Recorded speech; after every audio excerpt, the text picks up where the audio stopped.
What's going on, my good people in the YouTube world?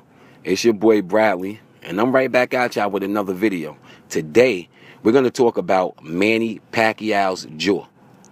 Because I'm hearing some people say that there is no way that Floyd Mayweather can end this fight in a knockout. They say that his hands are feather-fisted.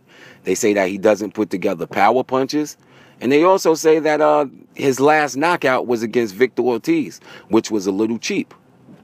And I tend to agree with that. It was fairly cheap, but in boxing, you take what they can give you. And if a man is going to stand in front of you with his hands down, especially after headbutting you illegally, a tactic that he was doing since the first round, then, you know, you're just human, just like I'm human.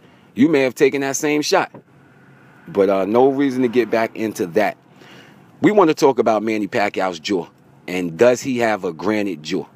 Now, it's known that Manny Pacquiao's defense is not the greatest in the world. It's known. However, he has taken shots. If you look at the shots that he took against Marquez before the knockout, he took some hella shots and took them all on the jaw, and it was nothing. Morales caught him with some a couple good punches, and also Barrera hit him a couple times or whatever. But that was back in his career. Once you get knocked out, like he got knocked out, Manny Pacquiao was put to sleep. I mean, you got to be honest. He looked like Roy Jones out there, man. I didn't think he was getting up. There's a few times where you see people get hit, and then you're sitting there looking like, yo, is this guy dead? And I thought Manny Pacquiao was dead after he got hit. He wasn't moving. He truly went night-night. So after a traumatic experience like that, you have to ask the person's psyche going into their next fights. Now, right after the fight with Marquez, after the knockout, they gave us the fight against Brandon Rios. And Brandon Rios is a very respectable fighter, straight from Oxnard. And, you know, I like him. He's a funny guy, a family man. He's a go-getter. And he made it this far with his limited skills. So you always have to respect him. But on a truthful, you know, being truthful about the situation, Brandon Rios is a slug. He's like a slugger, and he don't even have one-punch KO power. He has that type of power that has to wear you down.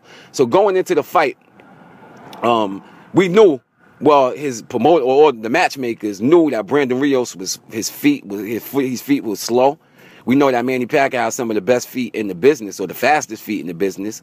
We also knew that Brandon Rios has to set in order to put power on his punches. And going into the fight, or while watching the fight, we see that the game plan for Manny and his team was to get off his fast hands, because Brandon Rios couldn't connect with that, or he couldn't match him with hand speed, and then get out the way, because he couldn't match him with the foot speed, give him angles. And Manny Pacquiao actually liked fighting bigger guys like that, because he can get in, throw them pump combinations, and then get out. Same way he did De La Hoya, same way he did Margarito. That's basically stamina right there. And Manny Pacquiao has probably one of the best staminas in the game. So going into that fight, that was what they wanted to do. So in all honesty, we never really got to see that jaw tested. We never really got to see that jaw tested. Now, going into the Tim Bradley fight, Tim Bradley is a great boxer. I had him in my top 5 at the time that Manny Pacquiao beat him in the rematch. But Tim Bradley is not known as a power puncher. However, we saw a few interesting things in that fight. Number one, we saw that when Tim Bradley was boxing, he matched Manny Pacquiao in every single angle and actually was doing quite well. I had him winning 2 out of those first 3 rounds. Had him winning 2 out of those first 3 rounds. But then something happened with him, and he just wanted the slug after that and was looking for a one-punch knockout. Now, anyone who knows Tim Bradley, they'll tell you he's a physically strong person. However, it may be his mechanics. He's probably not throwing his punches correctly, but he doesn't generate a lot of power. You know, I say he has underrated power, but when he landed that right on Manny Pacquiao, it lifted Manny Pacquiao off his seat. He took it. He took the punch. But Tim Bradley is feather-fisted, supposedly. I don't think he's feather-fisted, but, you know, he's not a power puncher. Definitely not a power puncher. And he's not slick. You know, they say the punches that you don't see are the ones that hurt the most. So, you know, he's no Mayweather when it comes to throwing sneaky counter punches. His next fight was against Chris Algieri. Shout out to Long Island, man. He did it the same, you know, represent them cats out there in Suffolk. You know, I'm from Nassau, Hempstead, Baldwin, stand up. But, you know, going into that fight, Chris Algieri is also not known as a power puncher. So, we saw him touch Manny Pacquiao a few times with that same right. It's like he was just walking right into it, Manny Pacquiao. I don't know what to think. I was like, man, protect yourself from that punch. But I guess that punch is always going to be available for Manny Pacquiao to get hit with. Right? Now, Algieri, he never really sat down on his punches. And he, you know, his technique is good, but he never really sat down on the punches. So he couldn't generate power off those punches. But a couple of times, he hit Manny Pacquiao. Manny Pacquiao shook his head like, you know, good punch. Now, the question I ask is if Floyd Mayweather, who is more powerful than Chris Algieri, has more power than Tim Bradley, has more power than Marquez, touches him the same way, what do you guys think is going to happen? Will Manny Pacquiao's jaw crack? Will he go down? We have yet to know because, like I said, the jaw was never really tested by a bigger man like he's going to be faced with on May 2nd. So, that question still remains. And for everybody that's saying it won't be a knockout, all right, prepare to eat your words if it come down.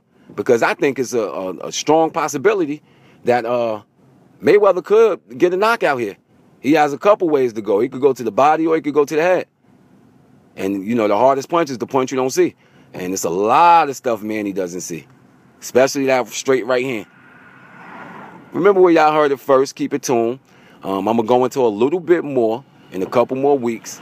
Or next week, I'm going to give y'all another video. So keep it tuned right here in the loop, man. You with your boy, OutLIer, and we here. And before I get up out of here, I do want to talk about this, man. You know, if y'all watching the videos, if you watching it, take your time out to respond. Tell me what you think. Tell me if you like it. Tell me if you don't like it, man. I got thick skin, man. You feel me? I grew up as a dark-skinned man in a light-skinned world. You feel me? I've been called your black African booty scratcher. I've been called this. I've been called that. So I could take it, man. I doubt it's anything y'all cats could say online that could, you know, mess with me. But I do appreciate the comments, man. So, you know, come on, tell me what you think. And thank y'all, man, because there's over 1,000. Matter of fact, there's over 1 million prediction videos on the internet. But y'all took y'all time out to spend that time with In the Loop Radio 2000, man. And I definitely appreciate it, you know. Once again, this Bradley, I'm up out of here, you know. And watch the ads, man. Don't be playing no games, brother. Watch the ads.